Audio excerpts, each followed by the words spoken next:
السلام عليكم ورحمة الله وبركاته. الحمد لله إن الحمد لله نحمده ونستعينه ونستغفره ونؤمن به ونتوكل عليه فنعوذ بالله من شرور أنفسنا ومن سيئات أعمالنا من يهده الله فلا مضل له ومن يضلله فلا هادي له وأشهد أن لا إله إلا الله وحده لا شريك له وأشهد أن محمدا عبده ورسوله وما بعد فقد قال الله تعالى في القرآن الكريم أعوذ بالله السميع العليم من الشيطان الرجيم من همزه ونفخه ونفخه شهر رمضان الذي أنزل فيه القرآن புகழும் புகழ்ச்சியும் ஏன் இறைவனாகி அல்லாஹ் ஒருவனுக்கு உரித்தாக்கி அல்லாஹ்வின் சாந்தியும் சமாதானமும் அல்லாஹ்வின் தூதர் முஹம்மது ரசூலுல்லாஹ் ஸல்லல்லாஹு அலைஹி வஸல்லம் அவர்கள் மீதும் அவர்களை பின்பற்றி இந்த பூமியிலே வாழ்ந்து சென்ற உத்தம சத்திய சஹாபாக்கள் மீதும் அவர்களுக்கு பின்னால் யாரெல்லாம் இந்த பூமியிலே அல்லாஹ்வுடைய கட்டளைகளுக்கு கட்டுப்பட்டு அல்லாஹ்வின் தூதர் முஹம்மது ரசூலுல்லாஹ் ஸல்லல்லாஹு அலைஹி வஸல்லம் அவருடைய சுன்னாக்களை பின்பற்றி வாழ்ந்து சென்றவர்கள் மீதும் குறிப்பாக சிறப்புமிக்க மாதத்தில் இந்த உலகத்தில் சிறப்பிற்குரிய இடத்தில் அல்லாஹ்வுடைய அருளை வேண்டியவர்களாக அவருடைய திருப்பொருத்தத்தை நாடியவர்களாக ஒன்று கூட இருக்கக்கூடிய நம் அனைவரின் மீதும் நம் குடும்பத்தார்கள் மீதும் எண்ணெய் ஓட்டமாக என்று கூறியவனாக இந்த உரையை ஆரம்பம் செய்கின்றேன். இஸ்லாமிய உறவுகளை ரமதானுடைய மூன்றில் ஒரு பகுதியை கடந்தவர்களாக இரண்டாவது பகுதியை நாம் எல்லாம் அமர்ந்திருக்கிறோம். உண்மையிலே அல்லாஹ் நமக்கு செய்த வாக்கியம்தான் அந்த முதல் பகுதியை ஆரோக்கியத்துடனும் அழகான முறையிலேயும் இபாதத்துகள் செய்த ஒரு நிலையிலேயும் அல்லாஹ் அதை கடக்க செய்திருக்கிறான். அவனுக்கு நாம் அதற்காக என்ன பண்ணணும்? அதிகமாக நன்றி செலுத்தணும். உண்மையே நம்ம எல்லாருக்குமே இந்த ரமலான் அப்படின்னு வந்துருச்சு அப்படின்னா நம்ம எல்லாருக்குமே தெரிஞ்ச விஷயம், நம்முடைய ஈமானை அதிகப்படுத்தும், தக்வாவை தரும், இபாதத்துகள் அதிகப்படுத்தும் அப்படின்னு சொல்லப்படக்கூடிய விஷயம் தான் ரமலான் அப்படிங்கிறது. ரமலானை பத்தி நம்ம பேசணும் அப்படின்னா ரமலான் வந்துட்டாலே ரமலானை பத்தி தான் ஃபுல்லாக பேசுவோம். அது யார் எங்க போனாலும் சரி ரமலானை பத்தி பேசாம இருக்க போறது இல்லை. ஆனா ஏன் இத்தனை ரமலான்கள் வந்தும் இத்தனை முறை ரமலான்களை பற்றி பேசப்பட்டும் ஏன் நம்மிடம் மாற்றம் இல்லை? பெரும்பகுதியான மக்கள் அப்படித்தானே வாழ்ந்து கொண்டிருக்கிறோம். ஏன் மாற்றமே இல்லாம இருக்குது? ஒருவேளை மாற்றம் என்று ஏற்பட்டாலும் அது ரமலானின் மட்டுமானதாக இருக்குது. அதற்கான காரணம் இல்லை. அப்ப எல்லாத்தையும் பார்க்க வேண்டிய ஒரு காலகட்டத்திலையும் பார்க்க வேண்டிய ஒரு சூழலையும் நம்ம இருக்கிறோம். ஒவ்வொருத்தரும் பேசுற நான் உட்பட ஒவ்வொருத்தரும் சுய பரிசோதனை செய்து பார்க்க வேண்டிய ஒரு சூழல்ல தான் நம்ம எல்லாருமே இருக்கிறோம். சிம்பிளா சொல்லணும் அப்படின்னா ரொம்ப பெருசால யோசிக்க வேணாம். நாம எதையுமே புரியல. புரியாதனுடைய விளைவுதான் நம்மகிட்ட எந்த விதமான மாற்றமும் வரல. நாம எதையுமே புரியாத விளைவின் காரணமாக தான் நம்மகிட்ட எந்த மாற்றமும் வரல. என்னங்க புரியலங்கிறீங்க, புரியலன்னா மாற்றம் வரல அப்படிங்கிறீங்க. உதாரணத்துக்கு மார்க்கத்துடைய எல்லா காரியங்களும் எடுத்துக்கோங்களேன். நாம செய்யக்கூடிய எந்த இபாதத்தை வேணாலும் எடுத்துக்கோங்க. நாம ஏன் இபாதத் செய்யறோம்? இபாதத் செய்வதனால் எனக்கு கிடைக்கக்கூடிய பெரிய விஷயம் என்ன? ஏன் நான் இபாதத் செய்யணும்? நான் உங்கள்கிட்ட கேட்கிறேன், நாம ஏன் இபாதத் செய்யறோம்? இபாதத் செய்வதன் மூலம் எனக்கு கிடைக்கக்கூடிய பெரிய வெகுமதி என்ன? நான் இபாதத் செய்வதற்கான காரணங்கள் என்ன? அது எந்த இபாதத்தா வேணாலும் இருக்கட்டும். ஒரு கல்லை ஒதுக்கி போடுறதா இருக்கட்டும், ரோட்ல கிடைக்கிற ஒரு கல்லை ஒதுக்கி போடுறதா இருக்கட்டும், என் சகோதரனை பார்த்து நான் சிரிக்கிறதா இருக்கட்டும், நான் தொழுவதா இருக்கட்டும், ஹஜ் செய்யறதா இருக்கட்டும், இதெல்லாம் ஏன் நம்ம செய்யறது? இபாதத்துல ஏன் செய்யறோம்? அல்லாஹ்வுக்கு நெருக்கமாக்க. வேற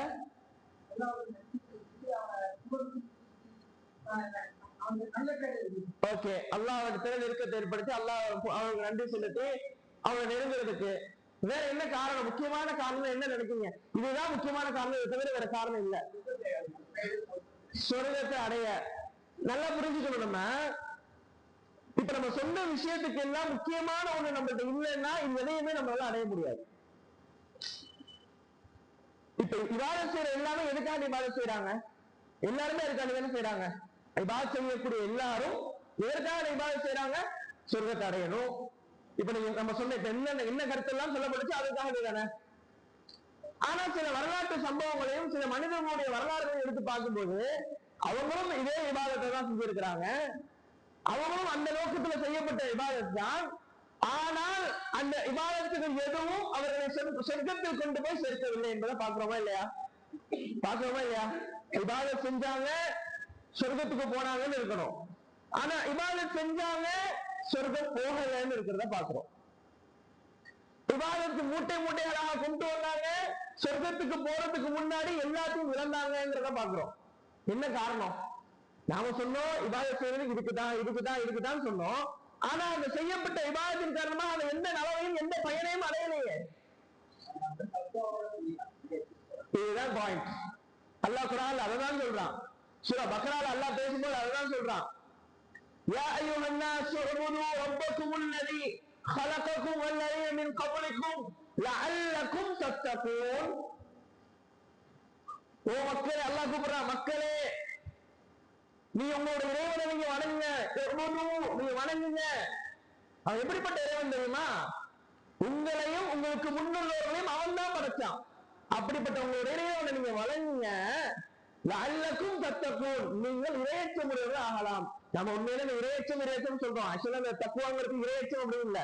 உங்களை நீங்கள் பாதுகாத்துக் கொள்ளலாம், நீ உங்களுடைய நிலைகளை சேஃபாக்கிக் கொள்ளலாம் அப்படிங்கிற அந்த இறையச்சம் சொல்றோம் இல்லையா? தக்குவான இறையச்சம் சொல்றாங்க. டைரக்ட் இறையச்சம் கிடையாது. நான் செய்யக்கூடிய அமல்கள் எல்லாவற்றையும் அல்லாஹ்வின் ஆதரவு வைத்தவர்களாக, சொர்க்கத்தை எதிர்பார்த்தவர்களாக நான் செய்யற எல்லாம் தக்குவா. நான் அல்லாஹ்வுடைய தண்டனைக்கு அஞ்சி அல்லாஹ்வை பயந்து அவன் ஏறிய கட்டளைகளை அவன் தவிர்த்திருக்க சொன்ன விஷயங்களை விட்டு தவிர்த்திருக்கணும் இல்லையா? இது தக்குவா. அப்புறம் அல்லாஹ்வுக்கு ஆதரவு வைக்கிறதும் தக்குவாதான், அல்லாஹ் மீது பயம் ஏற்படுத்திக் கொண்டு ஒரு பாவத்தை விடுறதும் தக்குவாதான். அப்ப அல்லாஹ் குர்ஆன்ல சொல்றான், நீங்க வணங்குங்க தக்குவாதாரி ஆகுங்க அப்படிங்கிறான். வணங்குறோம் தானே? வணங்குற நாம தானே? அப்ப தக்குவா இல்லைன்னா என்கிட்ட பிரச்சனை ஏற்படும், தக்குவா இல்லைன்னா என் வாழ்க்கையில ஏகப்பட்ட குளறுபடிகள் ஏற்படும் அப்படிங்கிறத நம்ம விளங்குறோம். இப்ப அடுத்து வாங்கல, இப்ப இந்த இபாதத்துல இருந்து அல்ல இப்ப என்ன ஓவரால் எல்லாத்தையும் இப்ப அல்ல இடத்துல நீ என்ன செய்ய தக்குவா வரும்னு சொன்னா, என்ன செய்ய தக்குவா வரும்னு சொன்னா இபாதத் செய்யுங்க. இந்த இபாதத்துல எதெல்லாம் அடங்கும்?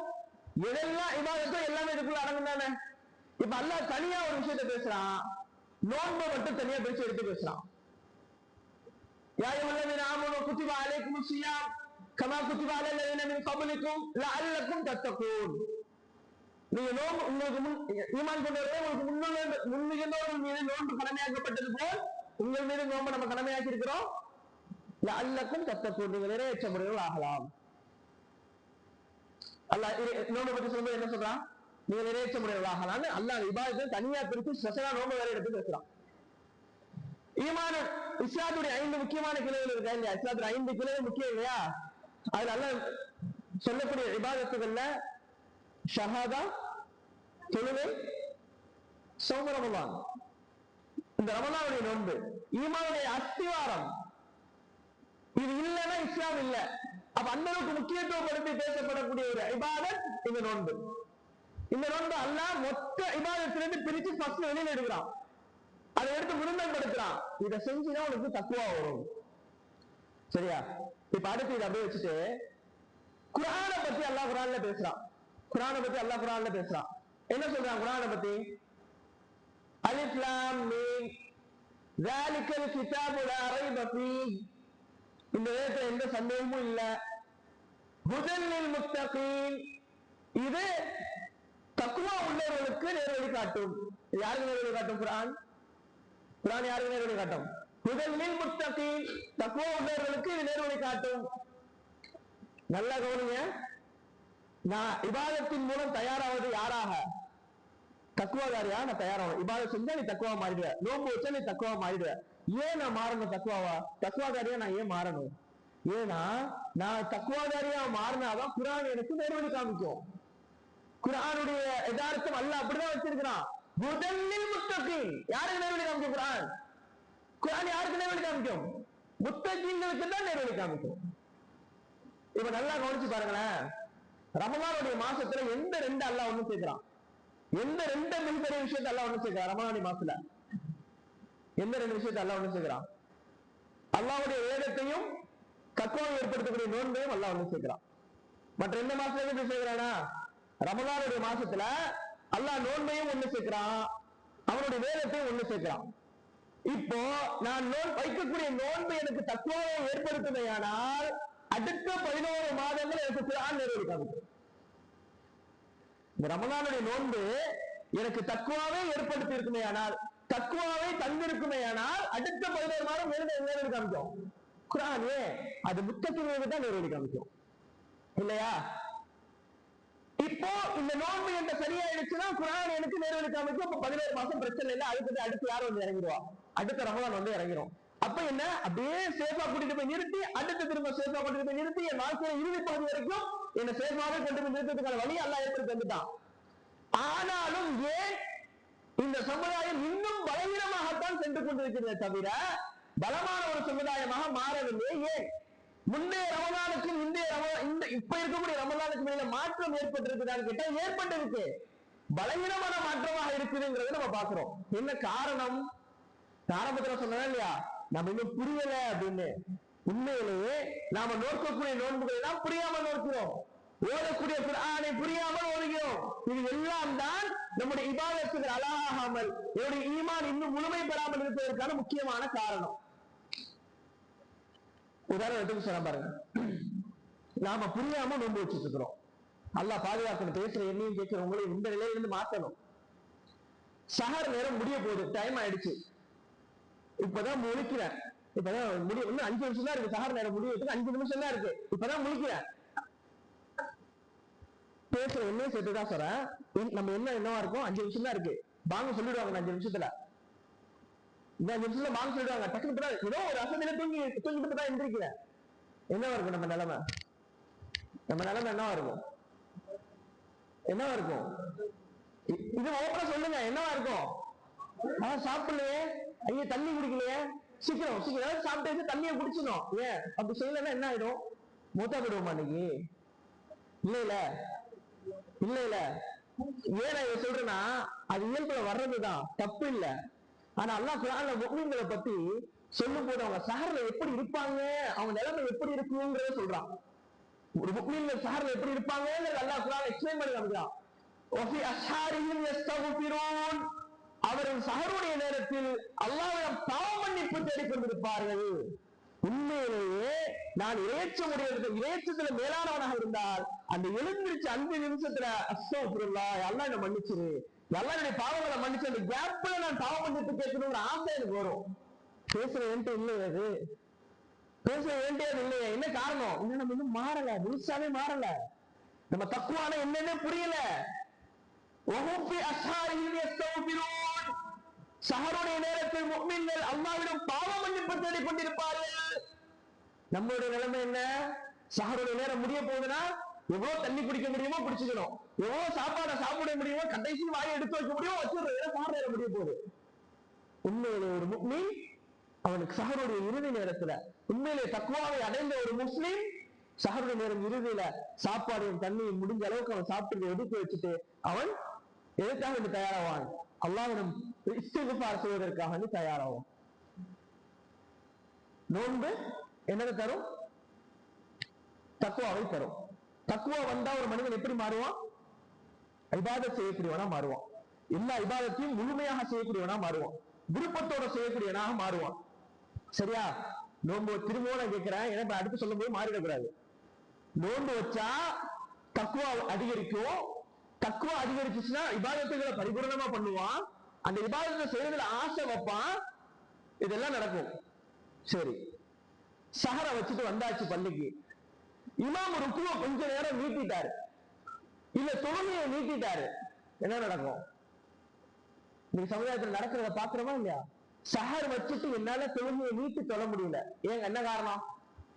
என்ன காரணம்? ஏன்னா அந்த அளவுக்கு சாப்பிட்டுருக்கோம். அந்த அளவுக்கு சாப்பிட்ட விளைவு சஹரை வச்சுட்டு ரொம்ப நேரம் ருக்குல இருக்க முடியல, ரொம்ப நேரம் சஜிதால இருக்க முடியல. வந்தோடனே இமாவை பார்த்து சொல்லுங்க, சின்ன சுறா ஓடுங்க ஃபஜ்ருக்கு, இன்னும் சின்ன சுறா ஓடுங்க. ஆனா நல்லா யோசிச்சு பாருங்களேன், ரமலான் அல்லாத காலத்துல கூட, நோன்பு நோக்காத காலத்துல கூட இமாம் எவ்வளவு இந்த மஜத்துல வச்சாலும் நிக்கிற ஆட்கள் நாம. ஆனா தக்குவா இன்க்ரீஸ் ஆகிற நோம்ப வச்சுட்டு வச்ச கையோட வந்து என்ன சொல்றோம், தெலுங்கு சுருக்குங்கன்னு சொல்றோம். இதுதான் தக்குவாவா? இந்த நோன்புல இந்த நோன்பு இதைத்தான் நம்மளுக்கு கத்து தருதா? நம்ம தப்பா புரிஞ்சு வச்சிருக்கிறோம், நோம்ப தப்பா புரிஞ்சு வச்சிருக்கிறோம். சாப்பாடுதான் நோம்புன்னு இன்னைக்கு ஆயிப்போச்சு இல்லையா? ரமலான் வந்துட்டா எது பெரிய பிரச்சனையா இருக்கு? சஹரும் இஃப்தாரும். எதுக்காக நேரம் செலவழிக்கப்படுது? சஹருக்காக வேண்டியும் இஃப்தாருக்காக வேண்டியும். எதற்காக வேண்டிய பெரிய முயற்சிகள் எடுக்கப்படுது? சஹருக்காக வேண்டியும் இஃப்தாருக்காக வேண்டியும். இன்னும் சொல்லணும்னா ரமலானுக்கு நிறைய பேர்கள் உலமாக்கள் சொல்லுவாங்க. மன்னிப்பிற்கான மாதம், சொர்க்கத்தின் மாதம், அதே மாதிரி பாவ மன்னிப்பிற்கான மாதம், நிறைய சொல்லுவாங்க. இப்ப நடக்கிற விஷயங்களை பார்க்கும்போது ரமலான் உணவிற்கான மாதம் அப்படின்னு சொல்லணுமோன்னு தோணுது. ரமலான் உணவிற்கான மாதம் சொல்லணுமோ. ஏன்னா 3 வேளை சாப்பிடுற நாட்கள்ல கூட விதவிதமான சாப்பாடுகளுக்கு போஸ்டர் எடுத்து ஒட்டப்படுறது இல்ல. ஆனா இந்த ரமலான் 2 வேளை சாப்பாடு தான், அதுலயும் 2வது வேளை சிஸ்டாருங்கிறது லைட்டா சாப்பிடுற சாப்பாடு தான், அதுக்கு போஸ்டர் எடுத்து ஒட்டப்படுது. இந்த நேரத்துல இந்த விதவிதமான சாப்பாடுகள் இருக்கு, இந்த நேரத்துல நீங்க விதவிதமான சாப்பாடுகளை வாங்கி சாப்பிடலாம், தப்பு இல்லை. அது அப்படி அவங்க போஸ்டர் எடுத்து விட்டுறது, அப்படி வியாபாரம் பண்றது தப்பு இல்லை. ஆக்சுவலா அந்த நேரத்துல உணவுகளை தயார் செஞ்சு கொடுக்கறது யாருக்கு? வெளியில இருந்து வந்தவங்களுக்கா இருக்கலாம். வெளியூர்ல இருந்து வரவங்களுக்கு கடையில சாப்பாடு ரெடி பண்ணலாம். இந்த ஊர்ல இருக்கிறவங்களுக்கு சில நேரங்களில் முடியாம போனா அவங்க கடையில சாப்பாடு வாங்கி சாப்பிடலாம். என்னால வீட்டுல எல்லாமே இருந்து ரெடி பண்ண முடியும்னு இருக்கிற நான் ஏன் வெளியில போய் வாங்கணும்? அதற்காக நான் செலவிடக்கூடிய நேரங்கள் அதிகம், அதற்காக நான் செலவிடக்கூடிய என்னுடைய பணங்கள் அதிகம், பொருளாதாரம் அதிகம். அப்ப இன்னைக்கு ரமலான் சாப்பாட்டிற்கான ஒரு மாதம் தானான்னு சொல்ற அளவுக்கு சஹருக்கு பெரும்பகுதி நேரம் செலவிடப்படுது, இஃப்தாருக்கு பெரும்பகுதி நேரம் செலவிடப்படுது. இப்படியான நோன்பு ஒரு காலம் என்னிடத்துல தக்குவாவை கொண்டு வருமானு கேட்டா அது கேள்விக்குறிதான். சஹர் நல்லா புரிஞ்சுக்கோங்க, சஹரு தான் இப்படியான்னு கேட்டா சஹர் மட்டும் இப்படி இல்ல, இஃப்தாரும் அப்படிதான். இஃப்தாரும் அப்படிதான். இஃப்தார் வைத்ததன் காரணமாக, இஃப்தார் செய்வதன் காரணமாக மகரிபுடைய தொழுகைக்கு நான் தாமதமாகிறேன் என்றால் அந்த நோன்பு எந்த தக்குவாவை எனக்கு கொண்டு வந்தது? இஃப்தார் செய்ததன் விளைவாக மகரிபுடைய தொழுகையை என்னால் நீண்ட நேரம் நிற்கவோ நீண்ட நேரம் நிற்பதற்கோ முடியவில்லையானால் அந்த நோன்பு எனக்கு எந்த தக்குவாவை கொண்டு வந்தது? இல்லையா? சஹருடைய நேரத்தில் நம்ம எப்படி நினைக்கிறோம்? சாப்பிடலன்னா இன்னைக்கு நாள் ஓடிச்சு அப்படின்னு நினைக்கிறோம். இஃப்தாருடைய நேரத்துல காலையில என்னமோ இது வரைக்கும் ரொம்ப நாளா பசியில கடந்த மாதிரி அப்பதான் இஃப்தார் அப்படி திறக்கிறோம். இந்த நோன்பா இது அல்ல. அல்லாஹ் ரசூலுல்லாஹ் ஸல்லல்லாஹு அலைஹி வஸல்லம் சஹரின் இஃப்தாரை பத்தி நம்ம கேள்விப்பட்டிருக்கோமா இல்லையா? ரசூலுல்லாஹ்வுடைய சஹர் இஃப்தார் என்னங்க? அப்படி சாப்பிடுறது நான் சொல்லல. ஆனா நம்முடைய சாப்பாடுல கொஞ்சம் ஒரு நடுநிலை தேவையான தானே, அதுல ஒரு நல்ல போக்கு கையாளலாம் தானே. சாப்பாட்டை கொஞ்சம் நேரம் சாப்பிட்டுட்டு போதுமானதை சாப்பிட்டு ரசூலுல்லாஹ் ஸல்லல்லாஹு அலைஹி வஸல்லம் சொன்னாங்க, நம்மகிட்ட இந்த நம்பிக்கை வரல, அதனால நிறைய தண்ணி குடிக்கணும்னு நினைக்கிறோம், வயிறு முட்டை தண்ணி குடிக்கணும்னு நினைக்கிறோம், வயிறு முட்டை சாப்பிடணும்னு நினைக்கிறோம். ஏன்னா நம்ம நம்பல. இன்னும் ரசூலுல்லாஹ் சொன்னாங்க சஹருடைய உணவில் பரக்கத்து இருக்குது, சஹருடைய உணவில் பரக்கத்து இருக்குது. நம்ம எத்தனை பேர் அதை நம்பி சாப்பிடுறோம்? சில பால் கொடுக்கக்கூடிய தாய்மார்கள் கேட்பாங்க, நாங்க நோன்பு வைக்கலாமா, பிள்ளைக்கு பால் பற்றாக்குறை ஏற்படுமே அப்படின்னு. உண்மையிலேயே அவர்கள் அல்லாஹ்வின் மீது முழுமையான நம்பிக்கை வைத்தால், அல்லாஹ் சஹருடைய உணவில் பரக்கத்தை வைத்திருக்கிறார் என்பதை அவர் முழுமையாக அல்லாஹ்வின் மீது சார்ந்திருந்தால் அந்த சஹர் உணவின் மூலம் அல்லாஹ் அந்த குழந்தைக்கு போதுமான பாலை ஏற்படுத்துவான். ரசூலுல்லாஹ்வுடைய வார்த்தை, அல்லாஹ் சஹருடைய உணவில் பரக்கத்தை வைத்திருக்கிறான். மற்ற எந்த உணவுக்கும் இல்லாத பரக்கத்தை அல்லாஹ் சஹருடைய உணவுக்கு வச்சிருக்கிறான். இதை நம்ம நம்பல, அதனால நிறைய சாப்பிடணும்னு நினைக்கிறோம். சாப்பிடக்கூடிய அந்த ரூல் என்ன தெரியுமா? இப்ப சாப்பிட்டோம்னா இஃப்தார் வரைக்கும் பசிக்க கூடாது, அதுக்குதான் அவ்வளவு சாப்பிடுறது. இப்ப தண்ணி குடிச்சா இஃப்தார் வரைக்கும் தண்ணி தாகம் வந்துடக்கூடாது, அதுக்குதான் தண்ணி குடிக்கிறது. இது யதார்த்தத்துல நம்மகிட்ட வரும், ஆனா அது வரக்கூடாது. அதைத்தான் தக்குவாங்கிற விஷயம் நடுவே அப்படி இருக்கக்கூடாதுடா, நீ இப்படி பசி உனக்கு இருக்கணும், பசியோட இது வரணும் உனக்கு, அப்பதான் நீ தக்குவாங்கிறத உனக்கு ஃபீல் பண்ண முடியும் உன்னால. இந்த நிலைமையில நம்ம நோன்பு இருக்கா? யோசிச்சு பார்ப்போம், கொஞ்சம் யோசிச்சு பார்ப்போமே. இந்த நிலைமையில நம்ம நோன்பு இருக்கா? நம்ம இந்த மாதிரி நிலைமையில நம்ம நோன்பு வச்சுட்டு இருக்கோமா? அப்ப கண்டிப்பாக நம்முடைய தக்குவா என்பது நம்மளுக்கு பரிபூரணமாக முழுமையாக அடையக்கூடிய ஒன்றாக இருக்காது. அப்ப நோன்பு என்பது என்னுடைய நேரங்களை இபாதத்தின் பக்கம் ஒன்று சேர்க்கக்கூடியதாக, அதிகமாக இபாதத் செய்யக்கூடியதாக மாற்றுமே தவிர, நோன்பை வச்சுட்டு வந்த உடனே ஃபஜ்ரை கூட ரொம்ப நேரம் சொல்ல முடியாததாக அந்த நோன்பு மாற்றாது. இஃப்தார் செய்த உடனே மக்ரிபை முழுமையாக சொல்ல முடியாத ஒரு நிலைக்கு என்னை கொண்டு சேர்க்காது. அப்படின்னா நம்ம எதை தப்பு பண்றோம்? நோன்பு கரெக்ட் தான், நோன்பு சரியாதான் இருக்கு, நாம அந்த நோன்பு அணுகிற முறையில் எதை தப்பு பண்றோம்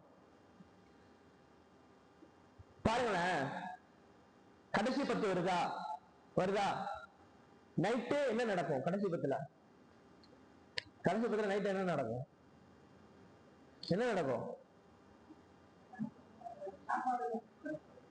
கடைசி 10 சொன்னாலே இபாதத்து நடக்குங்கிற காலம் ஒண்ணு இருந்துச்சு, எல்லாரும் இபாதத்துல மூழ்கி இருப்பாங்கிற காலம் ஒண்ணு இருந்துச்சு. ஆனா இன்னைக்கு காலம் மாறிடுச்சு. இந்த சமுதாயத்தில் உள்ள பெரியவர்களை தவிர, இந்த சமுதாயத்தில் ஒரு 40 வயசு 45 வயசுக்கு மேல 40 வயசுக்கு மேல உள்ளவர்களை தவிர, அல்லாஹ் பாதுகாத்தவர்களை தவிர வேறு யாரும் அந்த கடைசி 10 இரவுகளில் லைலத்துல் கத்ர் இரவை தேடி அலைவதில்லை, தேடி அவர் இபாதத் செய்வதில்லை. மாறாக ஷஹர் உணவிற்கு ஊராக தேடி அலைகிறார். பாக்குறோமா இல்லையா?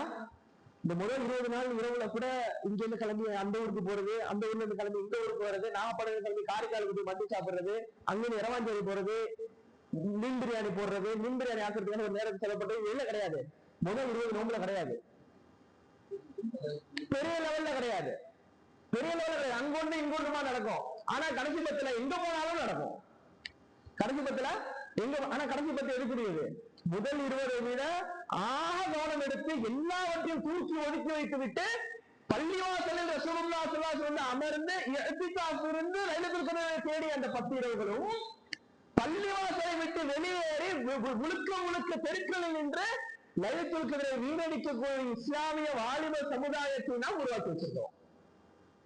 பாதுகாக்கணும், அல்லாஹ் நம்மளை பாதுகாக்கணும். நாமளும் அந்த சமுதாயத்துல தான் வாழ்ந்து கொண்டிருக்கிறோம், நாமும் அவர்களோட தான் பயணித்துக் கொண்டிருக்கிறோம். உண்மையிலேயே அந்த கடைசி 10 இரவுகள் நம்ம எதிர்நோக்கக்கூடிய அந்த 10 இரவுகளுக்கு நம்ம என்ன தயாரா இருக்கிறோம்? யோசிங்களேன். பள்ளிவாசல உணவு ஏற்பாடு பண்றோம். இத பள்ளிவாசல உள்ள நிர்வாகிகள், எல்லா பள்ளிவாசல்கள் நான் பண்ணதுலேயே பேசினது, பள்ளிவாசல நிர்வாகிகள் இதை யோசிக்கணும். நம்முடைய சகோதரர்கள் தான் அந்த கடைசி 10 இரவுகளை நின்று அந்த உணவுக்கான ஏற்பாடு எல்லாத்தையுமே செய்யறாங்க. யாருக்காண்டி? இங்க இபாதத்தில் இருக்கக்கூடியவர்களுக்காக வேண்டி அவருடைய இபாதத்தை விட்டு உணவை அவர்களுக்காக தயார் செய்யறாங்க. இங்க எப்படின்னு தெரியல, இங்க ஆள் வச்சு செய்யறோமா என்னங்கிறது தெரியல. அப்ப அந்த உணவை ஏற்பாடு பண்றதுக்காண்டி அவங்க விட்டு நிக்கிறாங்க இல்லையா? அவருடைய அந்த இபாதத், அவரை விட்ட அந்த இபாதத்துக்கு யார் காரணம்? அதற்கு யார் பொறுப்பு? இங்க நம்ம சுயநலவாதிகளா இல்லையா? அவரு என்னன்னா நம்மளுக்கு என்ன, நம்மளுக்கு சாப்பாடு கிடைச்சா போது நாம உட்கார்ந்து இபாதத் பண்றோம், எந்த அடிப்படையை நம்ம ஏற்றுக்கொள்ள முடியும்? இது எல்லாமே ரொம்ப கவனிக்கப்படணும். கடைசி 10 இரவு உணவுக்காக நேரங்கள் செலவிடப்படக்கூடிய இரவுகள் அல்ல, லைலத்துல் கத்ரை தேடி செலவிடப்படக்கூடிய இரவுகள். இது நாம தான் மாறணும், வேற வழி இல்லை. நாம தான் ஒண்ணு சேர்ந்து மாற்றணும் எல்லாத்தையும். இப்படி ரமலான்களை நம்ம ஒவ்வொரு வருஷமும் கடந்தால் ஒரு காலமும் நம்மிடத்துல நம்ம சமுதாயத்துல மிகப்பெரிய மாற்றங்களை நம்மளால எதிர்பார்க்க முடியாது, சந்திக்க முடியாது.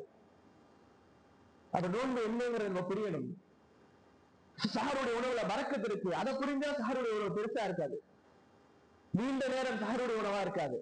சஹருடைய இறுதி பகுதி நம்மகிட்ட என்னவா இருக்கு? வச்ச உணவை சாப்பிட்டு முடிக்கணும், இருக்கிற தண்ணியை பிடிச்சு முடிக்கணும் இருக்காது. அல்லாஹ்விடம் பாவ மன்னிப்பு தேடணுங்கிற ஒரே ஒரு உணவு மட்டும்தான் மேலோங்கி இருக்கும். நோன்பு பிறந்த பிறகு என்ன மேலோங்கி இருக்கும்? அல்லாஹ் என்னிடமிருந்து இந்த நோன்பை ஏற்றுக்கொள்ளும். இதை தவிர அந்த துஆவை கேட்பதை தவிர வகையான சாப்பாடுகளை சாப்பிடுவது ஒரு தக்குவாதாரிக்கு விருப்பமானதாக இருக்காது. காபாவை இப்ராஹிம் அலைஹிஸ்ஸலாமும் இஸ்மாயில் அலைஹிஸ்ஸலாம் கட்டிட்டு என்ன கேட்டாங்க? ரப்பனா தக்கப்பல் மின்னா, எங்கள்கிட்ட நீ இதை ஏத்துக்கோ. நம்ம ரமலான் நோன்பு தொடர்ந்து முடிச்சுட்டு, யா அல்லாஹ் இந்த நோன்பை எப்படியாச்சும் என்னை ஏத்துக்கோ, நான் உனக்காண்டிதான் வச்சேன், உனக்காண்டிதான் பெண்களோடு இருந்தேன், என்னை ஏத்துக்கோ. இந்த எண்ணத்துல போராடக்கூடிய ஒரு தக்குவாதாரி கண்டிப்பாக விதவிதமான சாப்பாடுகளின் பக்கம் அவனுடைய எண்ணங்களை முழுமையாக செலுத்தக்கூடிய இருக்க மாட்டான். இப்ப நாங்க சொன்ன விஷயங்களை நம்ம என்ன புரிஞ்சுக்கணும்? சாப்பிடவே கூடாதுன்னு நான் சொல்லல.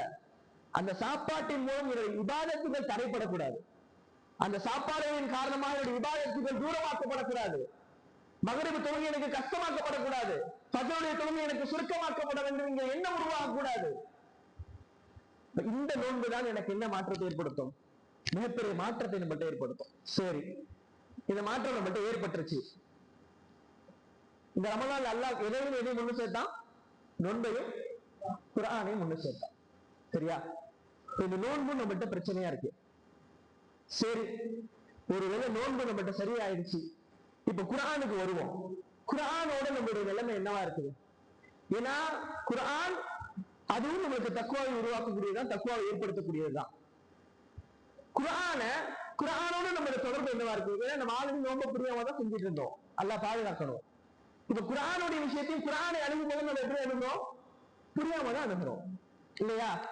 குர்ஆனை ஓதுனா எத்தனை நன்மை? ஒரு எழுத்துக்கு 10 நன்மை. இப்ப நான் உங்கள்ட்ட என்ன கேட்கிறேன்னா, குர்ஆனை ஓதணுமா படிக்கணுமா? குர்ஆனை ஓதணுமா படிக்கணுமா? குர்ஆனை ஓதணும்.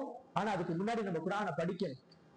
அல்லாஹ் குர்ஆன்ல அல்லாஹ்வுடைய ரசூலுல்லாஹ் ஸல்லல்லாஹு அலைஹி வஸல்லம் பார்த்து இந்த குர்ஆனை இறக்கி வைக்கும்போது ஃபர்ஸ்ட் சொன்ன வாசகம் இக்ரா, படிங்க. அதுக்கு அடுத்து சொன்னா வஸ்லுமா வஹீலை, உங்களுக்கு நான் கொடுத்து வஹி இறக்குனது நீங்க ஓதுங்க. நான் உங்களுக்கு இறக்கி வச்சது நீங்க தொழுகையில ஓதுங்க. உங்களுக்கு இறக்கி கொடுத்தது நீங்க எல்லா நேரங்களும் ஓதுங்க. ஆனா ஃபர்ஸ்ட் சொன்னது என்ன? இக்ரா, படிங்க. படிக்காம நம்ம ஓதும் காலம் எல்லாம் அதற்கான நன்மையை அடையுமே தவிர அதன் மூலம் ஏற்பட வேண்டிய மாற்றத்தை நம்மளால அடைய முடியாது, உணர முடியாது. சஹாபாக்கள் தொழுகையில அபூபக்கர் ரலியல்லாஹு தொழுகைக்கு தக்பீர் கட்டிட்டா அவரை ஓதுவதை விட அவருடைய அழுகை சத்தம் தான் மிகைக்கும். காரணம் என்ன? காரணம் என்ன? புரிஞ்சாங்க. ஏன்னா அவங்க படிச்சிருந்தாங்க. அவங்க படிச்ச ரசூலுல்லாஹ்வுக்கு பாடம் எடுத்திருந்தாங்க. ஒவ்வொரு வசனத்தையும் சஹாபாக்கள் படிச்சிருந்தாங்க. அது என்னன்னு அவங்களுக்கு தெரியும். சோ அதை ஓதும் போது அவங்களுக்கு அந்த உணர்வு வந்துச்சு. ரொம்பலாம் நான் சொல்லல. அது எப்படிங்க குர்ஆனை போய் புரிய சொல்றாரு? ரொம்பலாம் வேணாம். நம்ம ஓதக்கூடிய சூரத்துல் ஃபாத்திஹா, குல் அஊது பிரப்பின் நாஸ், குல் அஊது பிரப்பில் ஃபலக், குல் ஹுவல்லாஹு அஹத், இதுக்கு மட்டும் இப்போதைக்கு இந்த ரமலான் முடியறதுக்குள்ள பொருள்களை உணர்ந்து ஓதுறேன்னு நம்மள ஒரு முடிவு எடுத்து நீங்க பொருளை படிச்சுட்டு உணர்வோட ஓதி பாருங்களேன். அதோட கீழே நீங்க ஃபீல் பண்ணிட்டீங்கன்னா அப்புறம் குர்ஆன் முழுக்கும் புரியணும்னு ஆசை உண்டு. அப்ப இந்த புரிதல் இல்லாம குர்ஆனும் என்ற மாற்றத்தை ஏற்படுத்தாது.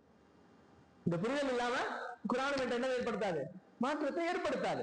ஓதுனா கண்டிப்பா நன்மை உண்டு. அதுல எந்த குறையும் அல்லாஹ் வைக்க மாட்டான். ஒரு எழுத்துக்கு தாராளமாக அல்லாஹ் 10 நன்மைகளை தந்துருவான். குர்ஆன் ஓதுறதுக்கு அந்த நேரத்துக்கு கண்டிப்பா நம்ம குர்ஆன் ஓதுறோம்னா அந்த ஓதுறதுக்கு என்ன பண்ணிடும்? குர்ஆன் நாளைக்கு மறுமையில நம்மளுக்கு சாட்சி சொல்லிடும்.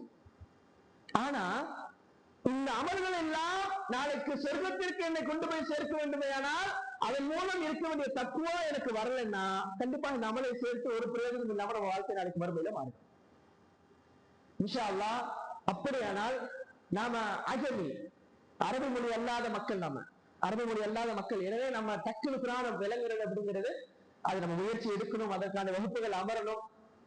இதெல்லாம் ஒரு பெரிய ப்ராசஸ். இந்த ரமலான்ல பண்ண முடியுமான்னு முடியாது. ஆனா அடுத்த ரமலானுக்குள்ள தயாராக முடியுமான்னு கேட்டா அல்லாஹ் நாடினால் கண்டிப்பாக நம்மளால தயாராக முடியும். அந்த எண்ணத்தை வைங்க. ஆனா அதுக்கு முன்னாடி இந்த ரமலான்ல குர்ஆனை நான் முடிப்பேன், அரபியில ஒரு முறை முடிக்கிறேன்னா தமிழ்லயும் ஒரு முறை நான் படிச்சு முடிப்பேங்கிற எண்ணத்தை நம்மள ஒவ்வொரு வைக்கணும். தமிழ்ல நான் குர்ஆனை முழுமையாக படிச்சு முடிப்பேன். எனக்கு அரபியில ஓத தெரியலனாலும் தமிழ்ல நான் குர்ஆனை முழுசாக இந்த ரமலான்ல ஒரு முறையாச்சும் புரிஞ்சு படிச்சு முடிப்பேன். அப்படி படிச்சுட்டு நீங்க உணர்ந்து நீங்க படிச்ச பிறகு பாருங்க உங்க உள்ளத்துல ஏற்படக்கூடிய மாற்றங்களையும் அல்லாஹ் சொன்னதன் அல்லாஹ்வுடைய வார்த்தைகளை படிச்சதன் விளைவாக ஏற்படக்கூடிய தாக்கத்தை. தமிழ்ல படிச்சாலே இவ்வளவு தாக்கம்னா அரபில படிச்சிருக்கிறவங்களுக்கு எந்த அளவுக்கு தாக்கம் இருக்கும்? அதனாலதான் அவங்க ஓடும் போது அவங்கள மீறி அபூபக்கர் அவங்களுக்கு அழுவதற்கு காரணம் எடுத்துமா அவர்கள் புரிஞ்சாங்க. அல்லாஹ்வுடைய ஒவ்வொரு வார்த்தையும் புரிஞ்சாங்க. அப்ப இன்ஷா அல்லாஹ் நாம இந்த ரமலான்ல அல்லாஹ் இடத்துல கேட்போம், யா அல்லாஹ் நீ பொருந்திக் கொண்ட ஒரு நோன்பாக இந்த நோன்பை எனக்கு ஆக்குவை, தக்வாவை பெற்றுத்தரக்கூடிய நோன்பாக இந்த நோன்பை எனக்கு ஆக்குவை, என்னுடைய சஹரையும் என்னுடைய இஃப்தாரையும் நீ பொருந்திக் கொள்ளக்கூடிய ஒரு நேரமாக எனக்கு ஆக்குவை அப்படின்னு நம்ம கேட்போம் இன்ஷா அல்லாஹ். அல்லாஹ் அப்படியான நேரங்களாக அந்த நேரங்களை நம்மளுக்கு ஆக்கி வைக்கிட்டோம். அந்த நேரங்கள் நம்மளுக்கு அவனுக்கு பொருந்திக் கொள்ளப்பட்ட நேரமாக மாற்றப்பட்டால் கண்டிப்பாக நம்முடைய வாழ்க்கை அழகானதாக அல்லாஹ் மாற்றி வைப்பான். அடுத்து குர்ஆனுடைய விஷயத்துல குர்ஆனை அரபியிலே ஓதணும், தமிழ்லையும் ஒரு முறை ஓதி படிச்சோமையானால் கண்டிப்பாக அதன் மூலம் அல்லாஹ் மிகப்பெரிய நலவுகளை நம்மளுக்கு ஏற்படுத்துவான் என்பதை நம்ம நினைவுல வச்சு குர்ஆன் என்பதை பரக்கத், குர்ஆன் என்பது ஒரு அருள்.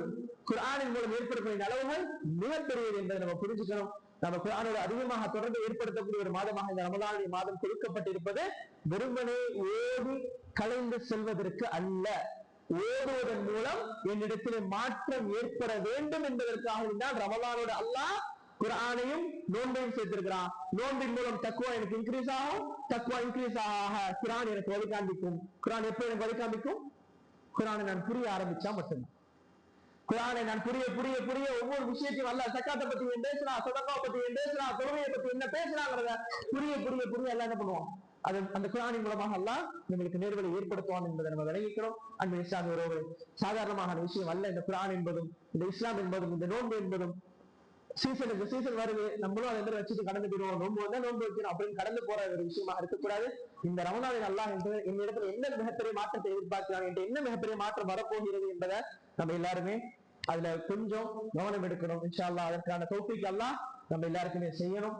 ஏன்னா இறுதியாக அந்த ஒரு விஷயத்தை சொல்லி முடிக்கிறேன்.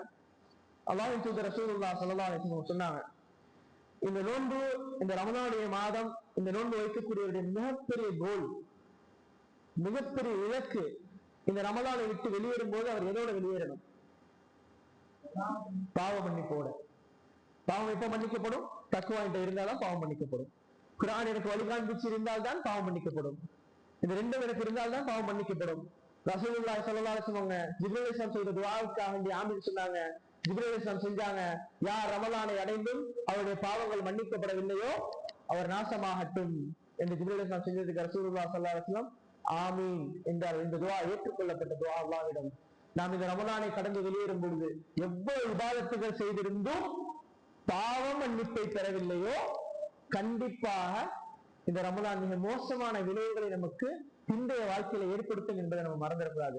அதனால்தான் முஃமின்கள் வஹும் ஃபீ அஸ்ஹாரிஹிம் யஸ்தக்ஃபிரூன், சஹருடைய நேரத்தில் கூட அன்றைய நாளுக்கான உணவை சாப்பிட்டு முடிக்க வேண்டும் என்கிற எண்ணம் மேலங்கி இருக்கக்கூடிய மனிதனுடைய எண்ணம் மேலங்கி இருக்கக்கூடிய அந்த நேரத்தில் கூட யா அல்லாஹ் என்னுடைய பாவங்களை மன்னித்து விடு என்கிறது அவர்கள் முதற்கண் கொண்டு அதாவது மிக முக்கியத்துவம் கருத்து இருக்கிறாங்க அப்படிங்கிறத நம்ம பார்க்க முடியுது. நம்ம அல்லாஹ்ட்ட அதிகமாக அல்லாஹ் இந்த ரமலானுடைய நோன்பை பொருந்திக் கொண்டப்பட்ட ஒரு நோன்பாக, உன்னுடைய பொருத்தத்தை தரக்கூடிய ஒரு நோன்பாக, பாவ மன்னிப்பை பெற்று தரக்கூடிய ஒரு நோன்பாக எனக்கு ஆக்கிடு என்று கேட்போம். இன்ஷா அல்லாஹ் பேசிய என்னையும் கேட்ட உங்களையும் அல்லாஹ் அப்படியான சமுதாயத்தோடு, அப்படியான மக்களோடு ஒன்று சேர்த்து நம்முடைய நோன்புகளை அவன் பொருந்து கொண்ட நோன்பாக, அவனுடைய பொருத்தத்தை பெற்று தரக்கூடிய ஒரு நோன்பாக, பாவ மன்னிப்பை நம்மளுக்கு அவனுடைய அருளின் மூலம் வழங்கக்கூடிய ஒரு நோன்பாக அல்லாஹ் ஆக்கி வைப்பானாக என்று புரிவனாக எனது உரையை முடித்துக் கொள்கின்றேன். ربنا آتنا في الدنيا حسنة وفي الآخرة حسنة وقنا عذاب النار يا مقلب القلوب ثبت قلبي على دينك يا مصرف القلوب صرف قلوبنا على طاعتك وآخر دعوانا الحمد لله رب العالمين سبحانك اللهم وبحمدك أشهد أن لا إله إلا أنت أستغفرك وأتوب إليك. السلام عليكم ورحمة الله وبركاته.